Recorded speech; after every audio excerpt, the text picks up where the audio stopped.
tunay na si comes in the name of the Lord. Salamat sa Diyos muli sa pagkakataon na tayo'y nagkasama-sama na magbabasa ng kanyang mga salita at tayo'y darako na sa Mark chapter 15 po. At ang yung host, yours truly, Piling Prayer. At sa magbabasa ng verse 1 to 24, Brother Lance, 25 to 47, Sister Lizelle, at ang ating closing prayer, Sister Mildred. Sige po, tayo ay manalangin. Ama namin Diyos na nasa langit, patuloy na ikay pinupurit, sinasamba sa Espiritu at sa katotohanan. Ikaw, o Diyos, ang siyang tinataas sa aming buhay. Ihahayag, itatanghal, Father God, sa mga sulok ng mundo, Panginoon, na maabot ng iyong mga salita, Father God. Patuloy, dalangin po namin, O Diyos, ang pangunguna ng banal na Espiritu sa aming, O Lord God, pagkakatipon sa gabi. Diyos, kinikilala namin kapangyarihan sa aming mga buhay.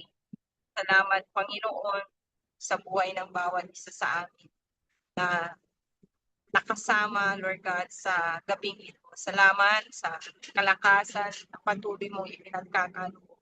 Salamat sa pag-iingat mo sa buong maghapon, Abba Father, kung saan, Panginoon, patuloy na pagkaloob, Father God, ang iyong pagpapala, Panginoon, sa iyong habag at biyaya sa buhay ng bawat isa. Maraming salamat, Panginoon, muli sa pagkakataong ito kami magbabasa ng iyong mga salita. Dalangin po namin, O Lord God, buksan, Panginoon, aming puso, aming isipan sa iyong mga salita. Bigyan kami, Lord God, ng makalangit na pangunawa, Father God, karunungan na nagmumula sa iyo, kaalaman, Aba Father, Lord God. Patuloy, Panginoon, na maunawaan namin, maintindihan namin, Panginoon, ang iyong mga salita, Lord God, na may ipapahayag ngayong gabi, Father God, at sa aming pagbabasa, Panginoon, ikaw, O Diyos, ang siyang mangusap sa bawat mga tagapakinig, Lord God. Magbigay lagi, Panginoon, ng Rema, Word, Abba Father, sa iyong mga tagapakinig at matumbog, masunod ang kalooban mo sa buhay ng bawat isa sa amin, Lord God. Patuloy na ikaw ang siyang maghari, Panginoon, sa buhay ng bawat isa, Lord God. At tulungan kami, Panginoon, sa anumang kalagayan, sitwasyon na meron kami sa anumang panahon at pagkakataon. Ikaw ay Diyos ng mga Diyos, Hari ng mga hari, Panginoon ng mga Panginoon. Kailanman hindi ka nagkulang, kailanman hindi ka nagbago noon, ngayon at magpakailanman. At tunay, Panginoon, na kung kami hiwalay sa iyo, wala kaming magagawa. Kaya Lord God, dalangin po namin po Diyos, lagi ang pangunguna mo sa aming buhay. Basbasan, indisyonan, Panginoon, ang gawain ito. Laging itatagpilin sa iyong makapangyarihang kamay, Lord God, at patuloy ang iyong pagpapala, Lord God, tumaloy sa buhay ng bawat isa, Lord God. Maging, Panginoon, sa mga kasama namin na hindi namin kasama ngayong gabi, ikaw, O Diyos, ang siyang sa kanila'y umabot, Lord God, laging paalala, Lord God, ang oras na ito, Panginoon, at patuloy na sila'y kilusin, Panginoon. Higit sa aming pastor, Lord God, kay Pastor Alan, Panginoon. Pray, Father God, na ikaw lagi, Diyos, siya pag-abot, tumugon, Panginoon, sa lahat ng kanilang pangangailangan, Panginoon. Iba yung kalakasan, Father God, lagi and we pray, O Lord God, for healing, miracles, Panginoon, healing upon healing in Jesus' mighty name. Mula ulo hanggang talampakan, abutin sila sa oras na ito, Father God. Lord God, tunay, Panginoon, na hindi maikli ang iyong mga kamay. O Diyos, Ikaw lagi, Panginoon, siyang magpala sa lingkod ko, Abba Father, Lord God. Mapalakas, mapatibay, Panginoon, in Jesus' name. Salamat, Ama, sa gabing ito. Ikaw, Lord God, ang siyang maparangalan sa lahat ng aming gagawin. We give you back the honor, the glory, the praises, and adoration in Christ Jesus' name we pray. Amen. Amen. Praise God. Marcos chapter 15. Kinaumagahan, napulong agad ang mga punong saserdote, ang matatanda ng bayan, mga eskriba at iba pang bumubuo ng sarili. Ipinagapos nila si Jesus at pinalaki Pilato. Ikaw ba ang hari ng mga Hudyo? Talong sa kanya ni Pilato. Kaya na ang nagsasabi ko naman ni Jesus. Nagharap ng maraming sumbong, excuse me, ang mga punong saserdote laban kay Jesus. Kaya siya'y muling tinanong ni Pilato, wala ka bang sasagot? Narinig mo ang dami ng kanilang sumbong laban sa iyo. Ngunit hindi na tumugot pa si Jesus kaya nagtaka si Pilato. Tuwing pisa ng Pasko ay nagpapalaya si Pilato ng sabi. Sino man ang hilingin sa kanya ng taong bayan. Nabilanggo noon ay sa lalaki ng ngalang Barabas, kasama ng iba ng himagsik at nakamatay ng nagdaang himagsikan. Luwapit ang mga tao tiniling kay Pilato na sa gawa ng kanyang kinaugalian, pagpapalaya ng isang bilanggo. Ibig ba ninyong palayain ko ang hari ng mga Hudyo? Tanong niya sa kanila. Alam ni Pilato na inggit ang nag-uudyok sa mga punong saserdote na dalhin sa kanya si Jesus. Ngunit ang mga tao ay sinusulan ng mga punong saserdote na si Barabas ang hiningi pagpapalayain. Kung gayon, ano ang gagawin ko sa taong ito na tinatawag nito hari ng mga Hudyo? Tanong uli ni Pilato. Ipako sa krus, sigaw ng mga tao. Bakit? Ano ba ang kasalanan niya? Ani Pilato. Ngunit lalo pang sumigaw ang mga tao, ipako siya sa krus. Sa pangagan ni Pilato na pagbigyan ng mga tao, pinalaya niya si Barabas, si Jesus ay kanya ipinahagupit at ibinigay sa kanila upang ipako sa krus. Dinala ng mga kawal si Jesus sa pretoryo at tirahan ng gobernador at kanilang tinipon ng buong batalyon. Sinuotan nila si Jesus na isang balabal na purpura, kumuha sila ng halamang matinik, kinokron at ipinunod sa kanya. At sila patuyang nagpugay at bumati sa kanya. Mabuhay ang hari ng mga Hudyo. Siya pinag-aampas nila ng tambon sa ulo, pinaglulurahan at pabalik na at matapos kutsain, siya'y inalisan nila ng balabal, sinota ng sariling damit at inilabas upang ipako sa krus. Nasalubong nila ay sa lalaking galing sa bukid, si Simon at taga Sirene, ama nila Alejandro at Rufo. Pilit nilang ipinapasa sa kanya ang krus ni Jesus. At yan nila dinala si Jesus sa lugar na kung saan tawagin Golgotha. Ibig sabihin pook ng bungo. Binigyan nila siya ng alak na may kahalong mira, ngunit hindi niya inom. Verse 24, ipinako siya sa krus at nagsapalaran sila upang malaman kung alin sa kanyang mga damit ang mapupunta sa bawat isa. Tayo'y magpatuloy sa verse 25. Ikasyam ng umaga nang ipako siya sa krus. Isinulat sa itaas ng krus ang paratang laban sa kanya ang hari ng mga Hudyo. May dalawang tulisan kasabay niyang ipinako sa krus, isa sa kanan at isa sa kaliwa. Ininsulto siya ng mga nagdaraanan. Pailing-iling nilang sinasabi, "O ano, di ba ikaw ang gigiba sa templo at muling magtatayo nito sa loob ng 3 araw? Bumaba ka sa krus at iligtas mo ngayon ang iyong sarili."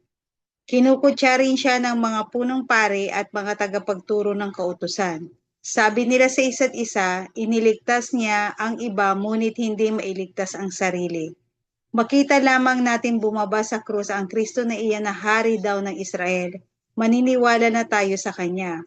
Nilait din siya ng mga nakapakong kasama niya. Nagdilim sa buong lupain mula sa tanghaling tapat hanggang sa ikatlo ng hapon. Na ikatlo na ng hapon sumigaw si Jesus, "Eloi, Eloi, lema sabachthani," na ang kahulugan ay, Diyos ko, bakit mo ako pinabayaan?" Narinig nito ng ilang mga nakatayo roon at kanilang sinabi, "Pakinggan din ninyo." Tinatawag niya si Elias. May tumakbo upang kumuha ng isang espongha. Ito'y binasa ng maasim na alak. Inilagay sa dulo ng isang patpat at ipinapsipsip kay Jesus. Tingnan nga natin kung darating si Elias upang iligtas siya, sabi niya. Sumigaw ng malakas si Jesus at pagkatapos ay nalagutan ng hininga. At napunit sa gitna ng tabing ng templo mula sa itaas hanggang sa ibaba. Nakatayo sa harap ng cross ang opisyal ng mga kawal. Na makita kung paano namatay si Jesus, sinabi niya, tunay nga anak ng Diyos ang taong ito. Naroon din ang ilang babaeng nakatanaw mula sa malayo. Kabilang sa kanila si Maria Magdalena, si Salome at si Maria na ina ng nakababatang si Santiago at ni Jose. Mula sa Galilea ay sumusunod na sila at naglilingkod kay Jesus. Naroon din ang iba pang mga babaeng kasama ni Jesus na pumunta sa Jerusalem. Nang dumidilim na, dumating si Jose na taga Arimatea, isang iginagalang na kasapi ng Sanhedrin. Siya ay naghihintay na maghari ang Diyos. Dahil iyon ang araw ng paghahanda o bisperas ng araw ng pagpapahinga. Naglakas loob siyang lumapit kay Pilato upang hingin ang bangkay ni Jesus. Nagtaka si Pilato nang marinig niyang patay na si Jesus, kaya't ipinatawag niya ang opisyal at tinanong kung ito'y totoo. Nang malaman niya sa kapitan na talagang patay na si Jesus, pumayag siyang kunin ni Jose ang bangkay. Ibinaba mula sa krus ang bangkay ni Jesus at binalot sa telang leno na binili ni Jose. Pagkatapos, ang bangkay ay inilagay sa isang libingan hinukay sa bato at iginulong ni Jose ang isang malaking bato sa pintuan ng libingan. 47, last verse. Nagmamasid naman sina Maria Magdalena at Maria na ni Jose at nakita nila kung saan inilibing si Jesus. Amen. Ang Diyos ang magdagdag ng pagpapala sa pagbasa ng kanyang salita. Amen. Tayo manalangin. Diyos amang banal, dakila sa lahat. Salamat po Panginoon sa pagpapagal niyo upang kami ay makaroon ng kaligtasan. Salamat sa buhay na walang hanggan na ipinadoob niyo sa amin sa mga nananampalataya inyo, Panginoon. Ama, salamat po na tuloy niyo kami iniingatan anuman ang aming mga gawain at mga goals, Panginoon. Kawa ang aming mga buhay ay magsilbi pag-iisip na sa ikalulog niyo lagi ang aming ginagawa. Salamat, Ama, sa magdaan, nagninilay-nilay sa amin, sa pananampalataya. Salamat din po na patuloy niyong iniingan ang bawat isa at pinoprovide, Panginoon, ang aming mga pangailangan. Salamat po na patuloy na nagkakaroon ng Bible reading sa grupo na ito sa Panginoon Pastor Alan. Salamat po Panginoon na patuloy siyang gigabayan, iniingan at pinoprovide ang niyang pangangailangan. Ang kalaksang physical Panginoon na aming healing na patuloy niyong pagkaloob kay Pastor Al. Maging spiritual Panginoon sa niyang pagiging pastor sa mga kapatiran sa Israel. At Panginoon, dinadahin po namin ang kapayapaan sa gitnang silangan, Panginoon, mga nangyayari, mga kaguluhan, ang pagkakaroon ng krisis sa aming mga petrolyo, Panginoon. Alam po namin, patuloy po kami magtitiwala sa inyo, Ama, dahil alam niyo po ang mangyayari. Ang kailangan namin ay magtiwala, Panginoon, na ipoprovide niyo ang aming mga pangangailangan. Salamat po, Panginoon, sa pamilya na nakakapin namin. Maging halimbawa na po kami, Panginoon, sa mga pakilala, mga kaibigan namin. At maipakilala din po namin kayo, Panginoon, Panginoon na kapagligtas. Salamat po, Ama, sa gabing ito, sa mga nabasa namin. Nawa ay mag-remeto sa amin at patuloy naming hawakan ang iyong banal na salita. Salamat, Panginoon, sa pag-ibig sa amin. Ito po ay aming isinasambot, dinadala lahat ng papuri at samba ay binabalik namin sa pangalan ni Jesus. Amen. Pagkuhin sa amin ngayong gabi tunay. Ingat, God is good all the time. Whatever be the circumstances that we are in, still our Lord is sovereign kapag siya ang may control sa lahat ng bagay. Kaya always looking at Jesus, the author and finisher. Salamat. Kita-kita po tayong bukas para sa another chapter na Marcos. Thank you for joining. God bless us.